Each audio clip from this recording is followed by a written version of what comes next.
All right, anyway, enough about that. I want to go into a fresh game. LGD on blue, Rogue Warriors on red, and LGD do this sometimes. They ban away Kramer's Ezreal, but it could also indicate that they're trying to change up the bottom lane. Could be getting ziggy with it if we look down towards the bottom side. I wouldn't be surprised to see it come out, but yeah, I mean, look, we still got a lot here. Renekton up and available here. You look towards picks like the... Well, that's already just taken straight off the board. The Akali's still gone. LeBlanc now gone. Viego gone. Gwen, certainly a pick that could go up, but does struggle a little bit against the Renekton in the early stages, so we'll have to see how that one does go. Although... There it is. Honestly, with Gwen's base armor being as high as Maokai's, it's kind of nutty, and maybe it's not as bad for 8917. God, I mean, that's silly.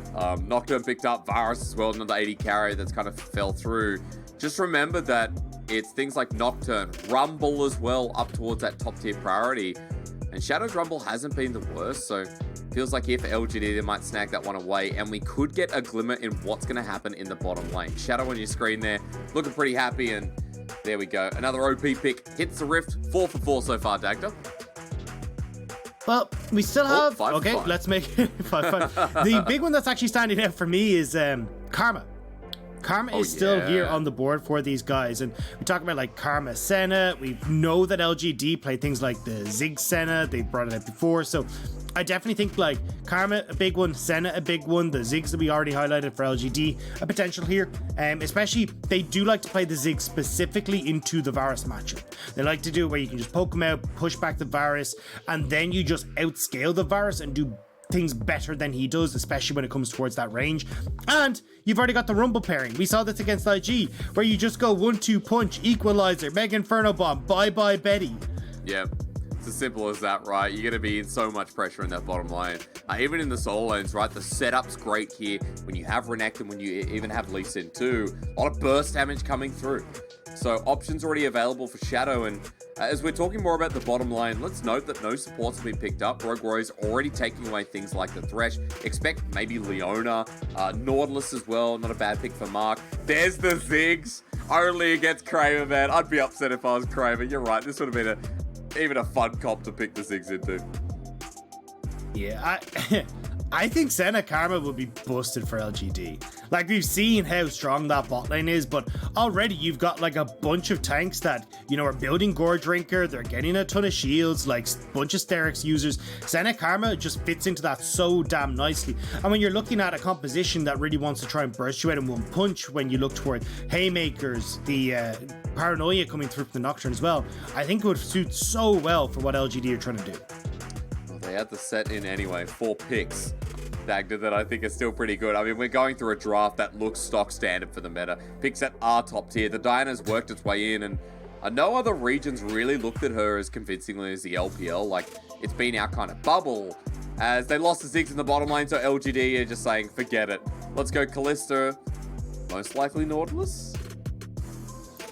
I'm actually not as big a fan of this. Especially against the composition that Rogue Warriors have. Like, you have a lot of backline pressure for this Kalista between Moonfall, the Showstopper, Paranoia we already mentioned, even a Wild Chains of Corruption kind of takes you out of that fight. So I'm surprised that we are seeing the Kalista here, and it's not like you need a hell of a lot more engaged, right? Because look at the composition Rogue Warriors have. They're going to be coming into you. They're going to be battling you. So I honestly think, I mean, I was highlighting the Senna Karma could have worked very well, but even something with a little bit more range, try and keep Kramer safe, but not going to be getting it this time. So at least when we get again towards these mid-game fights, hell of a lot of damage off of one item spikes for both these teams. And again, Dragons seem like they're going to be insanely crucial for this game. Yeah, they are. I mean, last time LGD stacked them away and Rogue Warriors couldn't do anything, but changing the composition, a lot of dive threat once again, but we do have multiple damage sources. And Betty here on the Varus, Ice Coke on the Diana are definitely the two I'd be watching. Diana, again, in the LPL, has just been that top tier pick. It's been Volibear who's slid in for some junglers, but Rumble, Diana, Udi is still there. And then we branch out a bit. It's kind of fun to see our little adaptations. And it'll be fun to see if Ice Coke can bring that adaptation into fruition to make a series, because game number 2, Ice Coke kind of threw himself into the dragon and everything went downhill from there. even the dive. The ult wasn't set up to succeed, and he had a pretty bad game one. So let's hope Rogue Warriors can bounce back here, Dagda, and give LGD a run for their money, because LGD in 28 minutes said no more Mr. Game 1, and here they are. I will say though, I think Ice Coke does look pretty good on the Diana. Like, we've seen him before, like in that V5 series, he was crucial to that game 1 win. So I want to see if we can get a similar performance out of him here. And if you get Ice Coke up and running on this Diana, Kramer is out of the picture. Like, you're basically one shot every single time between the Moonfall and any sort of follow-up. Also, the dash range on Diana is kind of insane. So he is definitely going to have to keep himself out of harm's way, which is easier said than done. So I think for Rogue Warriors, they do have options to battle back against LGD here, but they do need to have a lot of action in these kind of early levels, like level 6 onwards, if they can try and make sure that they're getting ahead and actually succeeding in these fights. We'll find out. Game number 2 underway. Welcome to the Rift once again, as soon as we move away from the compositions. Xie on the Lee Sin as well, something that I'm kind of excited for. I think Xie's been playing great League of Legends. His Silas has been the one that's been most exciting, but on the Lee Sin, playmaking potential alongside Shadow, and yes, now we're back on the Rift. Oh, it's just real. I don't like that Rumble skin at all. I mean, it's just so weird. It's too bubbly. You know what I mean? It's too passive. Yeah. You know, Rumble in the jungle, there's a lot of sharp edges around that. Even Super Galaxy Rumble, you just look at like the 1080p fire that adds a super PogChamp to it. So yeah, definitely not a fan of, I don't know what skin it is, honestly. I'm going to say Star Guardian. It's not that. What the hell are you? Yeah, I'm trying to remember. It's like, I don't think it's like an Odyssey thing, but I can't remember exactly what look, it is. guys, we're casters. We look at patch notes, data, stonks, you know, all that kind of stuff. Sometimes skins elude me, and that's just going to happen. You're going to have to get used to it. A bit of a ward here. Good spot here from Kramer. I believe the blue ward was actually put down first, so LGD knew that was there. And Kramer, after picking up a lens, gets free first minion of the game, which is even more PogChamp. And look, now LGD once again, we're going to see pathing from Shadow up towards that top side. Again, you have the opportunity for Shadow to play pretty heavily through Fairness if you want to. CC come through from Renekton, sets up super nice for Rumble to start wailing on some heads. So I think we might see a little bit of pressure towards Shadow up towards the top side off of this initial pathing. But I certainly think for LGD, you need to put some pressure down towards Kramer. Kalista, a champion that needs to snowball, and specifically against the composition the Rogue Warriors have, Kramer does run the risk of just becoming completely irrelevant if he falls behind. Yeah, I mean, Kalista picks in the LPL have been the hit or miss. I think in any region you could say that, right? LEC, I know, has had the similar effect. But Xie punches Forge. Level 2's hit, but Forge running into a Lee Sin. Yeah, definitely not going to be it. Sonic Wave will be up in 5 seconds. Minion Wave in a great place pushing. I mean, Dagda, this just looks doomed without jungle intervention. Yeah, I mean, it will eventually shove out, but Xie going to be able to hit the level 3, slow push that in. He can now help Shadow on both of these. Oh, no. Oh, hang on. No, so they're going to help shove in, and Shadow now can actually get pressure here where he's going to walk topside. He's going to look for this invade, look to spot out where Ice Coke is, take away both scuttles, and there's nothing you can do here. Oh, no. Like, Ice Coke is falling to the detriment of his mid laner. Oh, meanwhile, 8917 just solo killed. Oh, Dagda. Oh, not a good start for RW. And Red, it wasn't taken, but it was reset. So Shadow's just going to sit here. Top laner has to TP in. And Ice Coke, look, not really a champion before the Moonfall either, right? Bearder's got the solo kill, but he's a level up. Oh, it's a disaster. Really I mean, is. everything across the board is going wrong for Rogue Warriors. Now you come back. This red buff could go to Xie. I actually wouldn't be surprised if they gift this across to Xie and give him full control. It is actually going to go towards Shadow, though, but, like, now Shadow's pushed Ice Coke out. You're setting the jungler really far behind. You're able to double scuttle now because of where the lanes are positioned. Like, the Ice Coke is in a terrible spot now, and we're going to see what happened in this top lane. Just easy. Just he took the terror shot. Oh, God. Like, 8917 hurts me. Like, every so often he makes these great plays, and I'm like, hell yeah, dude. Nice to see another up-and-coming top laner. And then literally, like, not even 10 seconds later, I just see him int his face off. I'm like, what are you doing? Oh, that's so modest, Dagda. That's just didn't expect it from you. But hang on, Dagda. Now it's 1v1 territory. He wants revenge on Defeat as flashes away. Cooldowns, he got it. But is he going to die for it? Shadow burns him. Hang on. We don't have to laugh at him anymore. He got the solo kill. But this is what I mean. He get really Within silly one game. plays, and then we get some nice ones. Now, he does end up going down towards Shadow, so still going to be kind of behind when it comes towards the grand scheme of things. But now LGD trying to invade onto Ice Coke. Yeah, Ice Coke going to spot them out though. Response is a flash away from Mark. Kramer sitting in the brush here with Halo Blades. He's got quite a couple of spears to Ren. Ice Coke jumping back in, but the slow from Ren means Shadow's on the way. But mid lane is not there. Forge has roamed down Dagda, so not too much to speak of here. Rogue Rose will be able to back away. And mid lane's actually evened out too. We'll find out in a second if that's really true. Forge is actually teleporting back to lane for now. But it was looking dire, and things have settled down the tiniest bit. I'm actually surprised Mark isn't running the Hex Flash. We're on 8-12, or sorry, 8-12. Jesus, that's a couple of seasons ago. Yeah. We're on 11-12, which allows you to. Actually, I think it might have been, yeah. But it means you're able to run this Hex Flash. Hex Flash, I think, against the Varus like this is so crucial, especially at level 6. You want to be trying to punish this. We already said, like, playing through this Kalista for LGD just feels like a weird tool to get rid of. Oh, they're flashing in. Oh, no, Shadow. And Forge, he's done a bit of damage, but cooldowns are there. Dragon's Rage from Xie. Trying to get out. Remember, there's no paranoia there, no Moonfall. Ice Coke under a bit of pressure. Mark's dead. What the hell is this game? I have no idea what's going on anymore. Like, Shadow tries to invade there, gets caught out now, or 8917's dead. Oh, here we go. Look, it's solo kill for solo kill. He wants to be back on top, Dagda. Slice and dice. He doesn't have flash, but all he has to do is spin to literally win. Under the turret, the Fury. Is it going to build up in time? Yes, it is. Shadow's there as well. What a brothers for.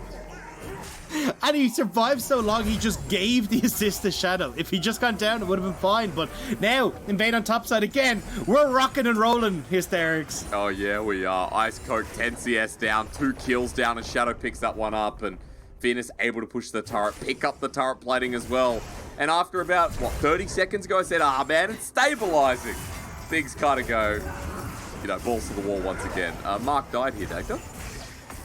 Yeah, actually, so the way that this Nautilus-Leona matchup plays now, Core JJ released a really good video on it. When you get the Zenith Blade in, as Nautilus, you instantly throw out your hook towards the Leona, and you walk away. You don't go for the second or for an auto attack, because what that does is the pullback and the animation on the hook allows you to walk away from the Leona before she can get the Q off. Unfortunately there for Mark, not able to get that off, and then it actually goes back to the old way that this matchup was considered. It's just that Leona is a tankier version of Nautilus thanks to her W, so you end up being able to trade more effectively and kill. Well, we're going to test that theory out because Chocho's just immediately dead. Betty's sitting under turret, Chain's Corruption there. 4 members under turret, while Kramer not going to take the Q. He's ready for the Ran, but it's Xie who just pops him with a small kick. And this is what we wanted to see from LGD, right? Playing down towards this Kalista, allowing her to get snowballing. Now, the 2 kills did go to Xie, but these turret plates are going towards the Kalista. And now topside once again. What are with these two? It's like brothers growing up. They always fight with each other. You can never tear them apart. 8917 and Fearless have just been at each other's throats for the whole game long. But Dag, let's look again. Nice dive, easy dive. Yeah, I mean, catch Chocho going for the ward, and then what do you do here is Betty, like, you kind of know you're dead. I really would have prepared him just to see if he Qs the creeps, just to get that little bit of extra gold. There's no way you're getting out of that one, but either way, get more kills going LGD's hand, a 2,500 gold lead now. On a lot of that on towards Shadow, on towards Xie, who have been the main callers for LGD as Forge. Ooh, nice job on Mark. Yeah, gets out with a dredge line. Still a lot of damage. LGD doing the Herald meanwhile. First Dragon still sitting there, but this first Herald, I mean, when LGD is so far ahead, makes sense to be the priority, Dagda, where you can give it to Xie, who's 2-0. You can give it to top lane, who's up in CS. You can even give it to the bottom lane in Kramer and talk about snowballing that Kalista lane, as you mentioned so forward earlier. Yeah, you say it, like, take your pick, right? And every one of them has at least a turret plate taken off as well. I do think, though, getting it towards Kramer is your best bet here. At least getting control over this bottom side as well. You can stick Xie into the side lane and allow him to kind of work through the 1,000 gold lead that he's picked up over Forge here. And as well, just trying to keep control over these dragons. Now, we haven't had one picked up thus far, but I definitely want to see LGD putting their attention towards that, because you do want to try and get these fights going in your direction, especially while Kramer is strongest off these, like, 2-item spikes that we get to see from the Kalista. Yeah, and he's going to get there so soon. I mean, the Berserker Greaves always the first item picked up for the AD carry when you're on Kalista, but the Lifesteal, the Vampiric Scepter, is definitely a good addition.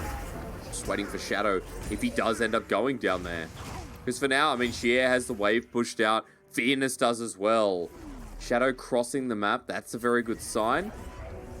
And Xie just going to try and keep his laner in check. Look at the gold lead, folks. 3,000 gold at 10 minutes into the game. This early game has evolved so well.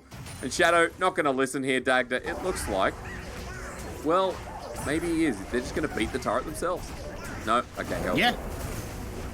They got it. I mean, it's going to be taken down here. You've got the last charge there. Xie just going to stay in range, I'm assuming. Actually, just dipping on it.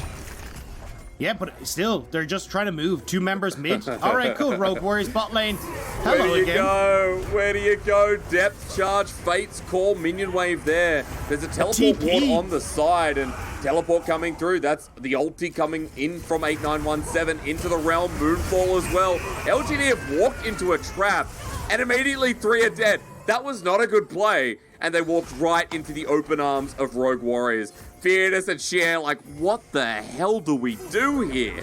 Zenith Blade doesn't connect from Chocho. Dominus has been popped, and a bit of damage to come down. They're going to commit. Xie helps get the first one. Fearness with the next as well, because look, Forge wasn't here. Facebreaker flashed away from. It's a Renekton in the down under. You don't mess with a crocodile. Sonic Wave, a slap to the face with a weird triangular Zamadar thing. Fearness wants his Quadra. Slice and dice one more time, and it's great to be an Australian. You love blood, you love meat, put it together, and you're ready for an attempted Quadra.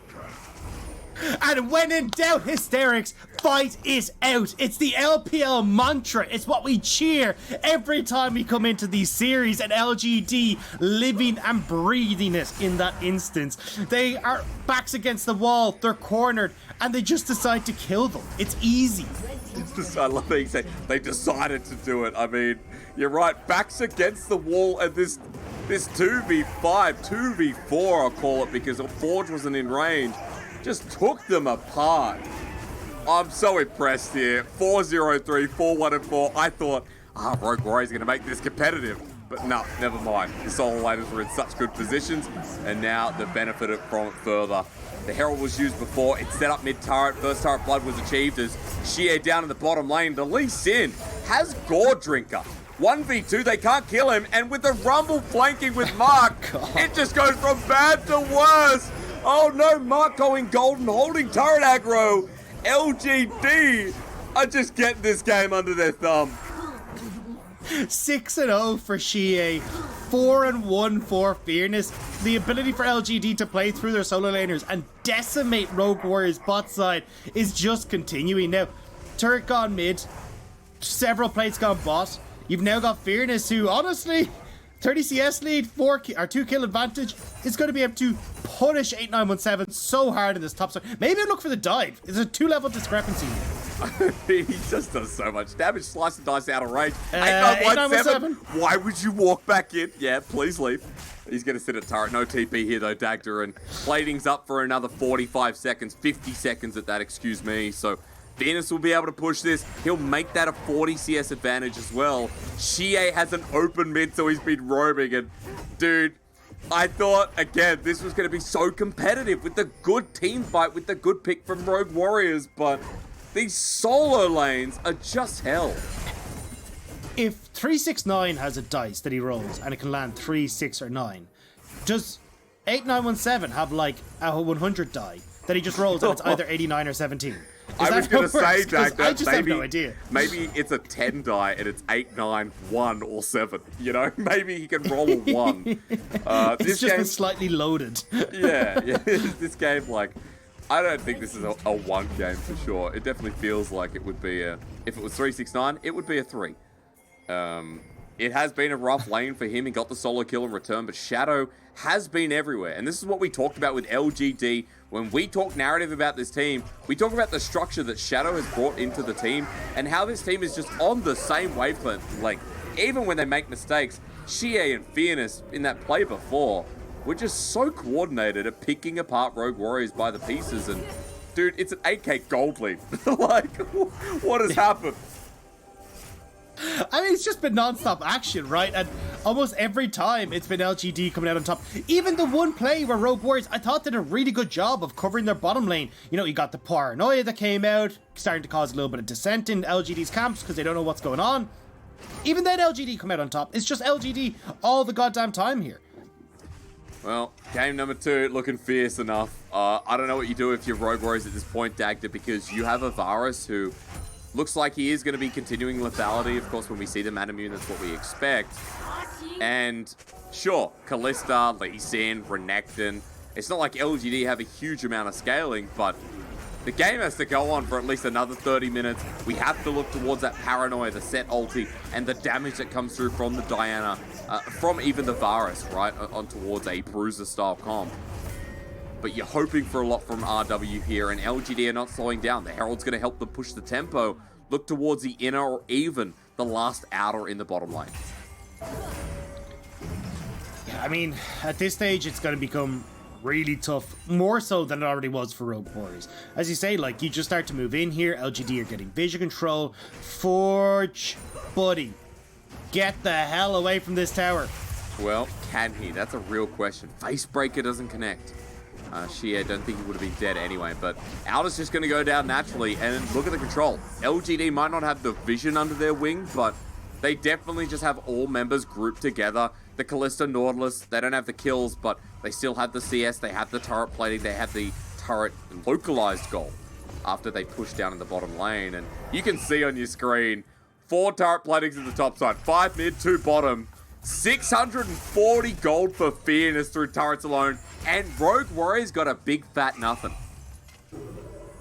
Yeah, it ain't looking so... I mean, look at the... Look at the items for Fearness. He's an entire Sterex ahead of 8917. It's not even close. And then you add in that level advantage. Side lane pressure for Fearness is at an all-time high.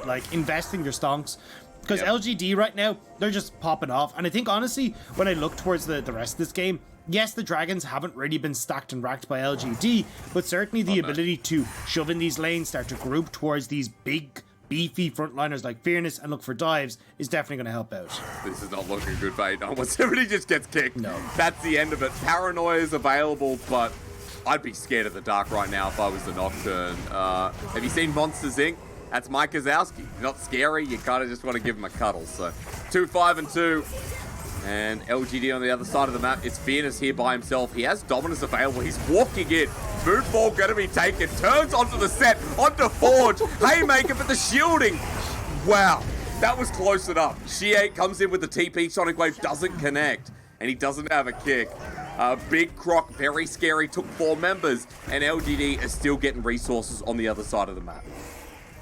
There was a little part of me that wanted to see if Xie was going to go for the, Fearness can't manage the 1v3. Xie takes the 1v4, but doesn't actually have the Dragon's Rage available, so it would have been a terrible idea. But either way, you invest all that pressure towards topside, and LGD, they're able to get that bot lane turret. Now again, they can continue on this dragon roll. They picked up 1 while that shenanigans was happening top lane, and now you just transfer this balance of power towards top lane, right? You move Kramer up there, Fearness can put pressure on towards an inhibitor turret, and you start to start pressuring this Baron as well. You've got Kalista, you've got so much damage coming out from the rest of your squad as well. They can take this at a moment's notice. They really can. We're just dotting the I's, crossing the T's at the moment for LGD, even though it's only 18 minutes, right? Double Dragon, we've got third one coming up at about 3 minutes 50. Baron that you talked about will be there at a minute 30 as well. The game's so early. It's a 9,000 gold lead. And it's only 18 minutes into the game. And even the level difference, the side of our screen, folks, you can see Xie Fearness level 13. Equalizer going to stop the next highest member of Rogue Warriors down. And Forge looking for his escape path. He's kicked away. Oh, no. They have to flash in the end. Okie dokie, not good. Haymaker shield is fantastic, and they'll get the kill. Shadow too far forward because Xie... a little bit suspicious, Dagda. That should have been a kill. But will this? Yeah, looking like a little bit of imposter there, but here we go. Flashes over depth charge. They're deep though. And Kramer's by himself without a support. 8917 still a Nocturne has gone back to the rest of the fight. They need to kill Fearness and Xie. They're running in 2v5 once again. Fearness gets the shield. The knockup from Mark somehow. They're still alive. They can't kill the Renekton or the Lee Sin because Dagda, if the gold wasn't as big, LGD probably throw. I mean, look, the gold drinker difference here is kind of insane as LGD are just kind of smacking them back. I mean, double gold drinkers here for Fearness and Xie keep them alive. Mark is able to skedaddle his way on the backside over towards Kramer, who's got the Fate's Call, and they're able to turn that back around. And even though it started off somewhat messy from LGD, it's still an LGD win. Yeah, I mean, it still looks like one. A 10k gold lead now, 20 minutes into the game. Baron spawned. Again, I'll say that, you know, if LGD weren't so far ahead with these solo liners, then that's the way Rogue Warriors come back into this game. And we're going to look at the pro view of who? Oh no, why? The Observer's so PM! You gotta watch the reaction. I want to see the little half grin on his face as he messes it up. Bottom left, though, people are deaded. Yeah, they're deaded. Who is it? Is it Xie? Looks like it. He's running into enemy territory onto Chocho. He should die here, actually. Xanath Blade follows through, and that means Chocho's going to die.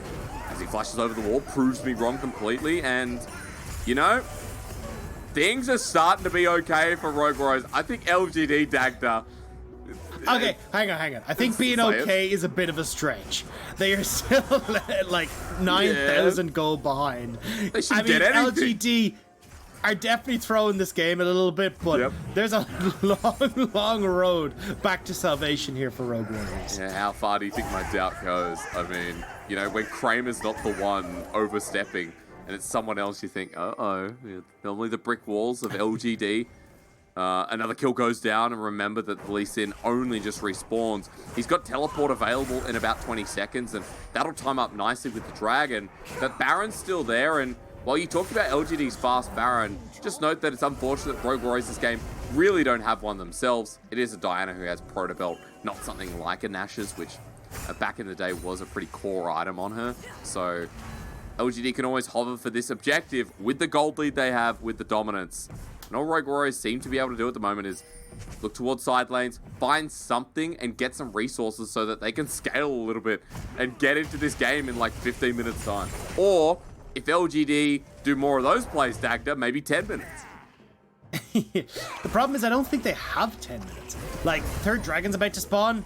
LGD have full control of that. So honestly, your timer is kind of linked to that dragon. Because an Ocean Soul for LGD, with the amount of damage that is just being, well, one, taken off board by Sterix, two, it just dissuaded by these massive gore drinkers.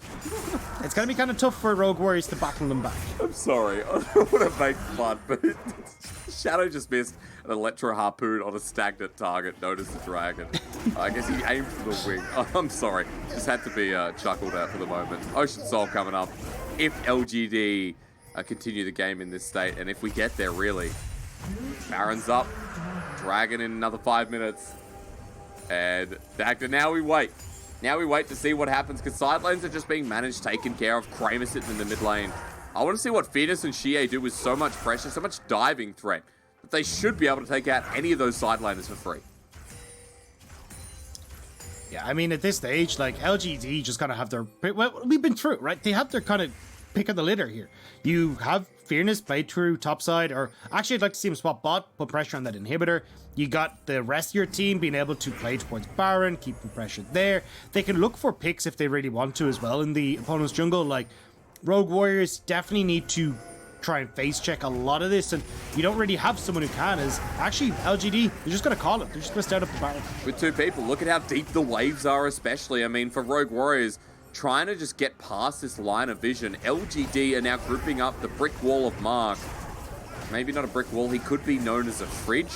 If left open for too long, he could die, but he's going into the fray. Equalizer gorgeous this time around. Ice Coke hit up with the depth charge while Chocho is zoned away. Chance Corruption, good range from Betty, but the re-engage from Mark once again. Set into the middle of it, though. That's a great face breaker. Moonfall. Rogue Warriors, that combo. Insane, but they're so far behind. Shie and Fearless are taking hardly any damage. They're healing up from the trading, and Forge and Ice Coke get my little after what was a close play. Yeah, I mean, well played by Rogue Warriors to try and turn that back around. I mean, Forge and Ice Coke nearly had it, but as he said, just goal difference, too much. Ooh. Forge.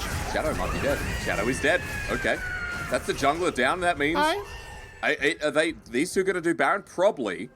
Probably not. Probably can't. Ice Coke's up. Ice Coke hop over the wall, be able to steal that away. So, I mean, Forge kind of saving the Baron there, getting a little bit back. But you can see, look, this is what we're talking about. Was like, if LGD aren't ahead in this game, you just end up in this situation where Rogue Warriors are able to run you over. They do pick off Chocho, but this combo that you talked about with the set, picking off Mark, setting up beautifully, 5-man Moonfall, even Kramer just barely escaping away as Forge is able to flash after that. But if this wasn't such a big gold lead, you're actually in a position where you can turn this. Yeah, 100%. I mean, LGD, the fact they're losing members in the bottom lane or in the solo lanes in the last trade we saw is good for Rogue Warriors.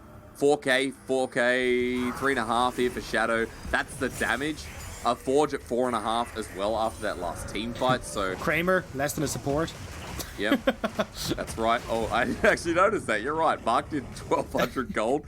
Kramer didn't do much at all. Dagda, he's been farming. He doesn't want to fight. He just wants to farm, dude. He's got 260 CS, 270 at 25.5 minutes. You think this guy wants to fight? No way.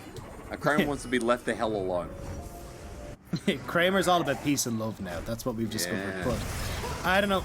Oh, Ice Coke might be done good. for. Chocho wants to turn around. Has Solar Flare, Moonfall. Good. Solar Flare a little bit late from Chocho, but what can you do? He was caught out, so Ice Coke, now that he's down for 37 seconds, means this Baron should just be the nail on the coffin for LGD to make this in under an hour for the series.